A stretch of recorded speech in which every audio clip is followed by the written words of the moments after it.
Thank you for listening to my video. Those of you who are new should know that I am not good at this, but thank you for watching, liking, and subscribing and commenting in the comment box below. Anyway, all right. So, what I noticed in recent conversations, just in general hangouts and things like that online, is that the black red pill community really needs a code. I believe in codes. I code for a living, and even my name, the 00100, is binary code. It reminds me to constantly stay on code. But I have noticed that in the black red pill community, we don't really have a list of codes, a list of bylaws that we should adhere to. So, I've taken the liberty to write down ones that I abide by, and I would like to see the entire red pill community abide by these rules and prosper as a result. They're four very simple rules, and I think that most of you are kind of following them anyway, so it would work to our advantage to kind of have them written down and have a collective sense of what we should be doing, what we should be focused on, and how we can get there collectively. So, number one, know your value or seek to understand it. A lot of brothers, a lot of black men and boys really do not know their value, and not just sexual marketplace value. We generally do not know how much we are worth to society, and that's by design. I remember my first job out of university, I was drastically underpaid. Because if you're the first generation who, who's going to make decent money, you don't really know what that is. You just know that it's more money than when you get that first job offer. It's typically more money than your father made. It's more money than you've seen in your young life. So you just kind of take the first offer that they give you. The concept of negotiating a salary doesn't even enter your mind because it's not like when you worked at Burger King and they said minimum wage, you said, "Oh no, give me 50% more than that." You just pretty much take what was given. So black men in general and society knows this, so they're going to constantly undercut you. Black men in general don't know their value in most every facet of life. Now, as it pertains to relationships, we most black men, a large majority of us, not only do not know our value, we it has been kept from us since birth.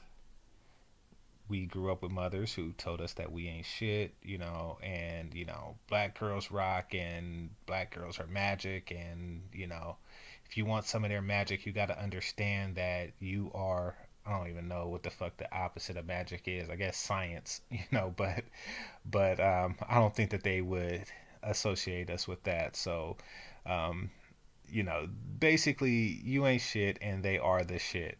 So when you see like a semi accomplished, attractive black man with a ball busting, belligerent, fat black bitch, or white bitch, or Asian bitch, or whatever, just the physical waste of whatever race she belongs to. The reason why is because he does not know his value in the open sexual marketplace. So he is constantly being undercut. So, brothers, know your value. And if you don't know your value, constantly seek to learn it or understand it. Second, constantly seek to increase your value.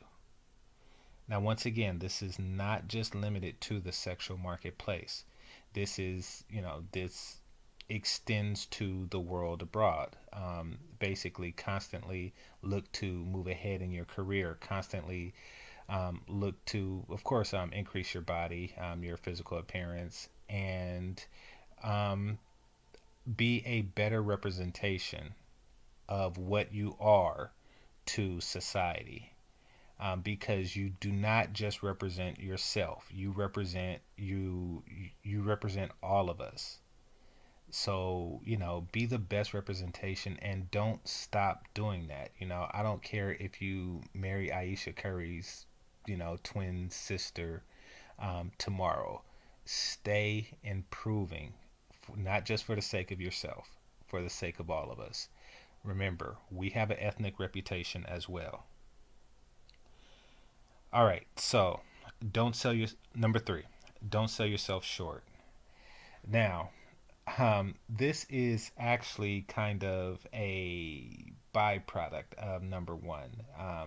Number one and number three kind of goes hand in hand. The reason why I made them separate is because there are some brothers. Selling yourself short is really a result of failing to do number one and number two. There are a lot of brothers out there who know their value, constantly seek to increase their value, and still sell themselves short. Now, this is due to the market or the climate that exists, or just the general need that comes from desperation at the time. Give you an example, personal life, and this isn't the sexual marketplace. This is the job situations. So when a young black man goes to negotiate his contract, fresh out of university or high school or whatever, and this is his first salary job.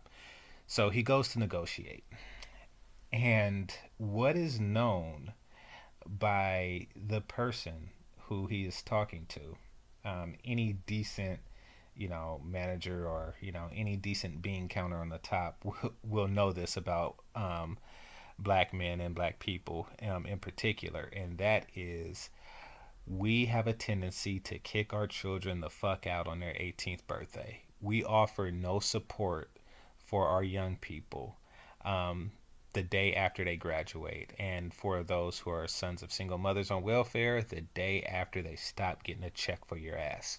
So, as opposed to, say, Oriental or Indian communities who, you could pretty much stay there your entire life and then inherit the house and, have your kids stay there until you die. So so basically, they don't need your money is the point. So whatever they offer you is kind of like a take it or leave it. Like, oh, I'm going to give you, you know, um, $100,000 a year. A black person would be like, yeah, I'll take that because, I work in a shitty job right now and I really need the money. But an Asian person would say, well, I don't really need the money. I'm staying with my parents who are also well to do. I'm gonna sit this out and, maybe wait for 120K, because I don't really need it. The sense of urgency is not there.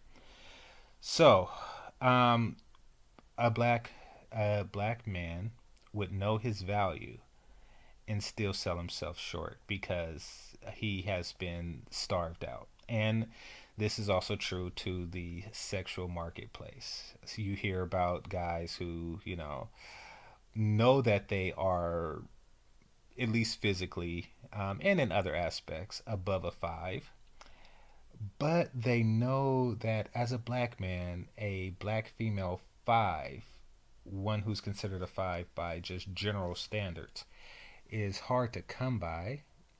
So you have two choices, or excuse me, you're above a five. Let's just say you're a seven or something. I don't know, 7.5. Split the difference between 5 and 10. So you're a 7.5, and you really really want an 8, and you know that because your current value is 7.5, and you're following number two, you're constantly improving. Your overall value, your lifetime value to her will be far greater than your current 7.5. So she should make up for it now by being an 8 or 9. You know this instinctually. But because the opposition don't really see it that way, and a black 8 or 9, let's face it, she knows that 82% of the population is overweight. So she's going to say, you know something, yeah, I know you're offering a good deal and that is how much you're worth, but I'm not going to take that deal simply because, I can. Um, the market favors me right now. So you might be tempted to take a five, or maybe a six or something. Just a significant cut to your current value. Don't. Don't sell yourself short. The consequences of selling yourself short is as follows. So, say you're a homeowner, right? And you live on a block and there's a bunch of houses on that block that's just like yours. And time comes and you're ready to sell your home. You're looking to move. You're looking to move to another country, or you're just gonna be one of these brothers that hop on a plane and stay in Brazil. So you want to sell your home. Now you may get lowballed. Somebody gives you a low price for your home. They give you a low offer for your home.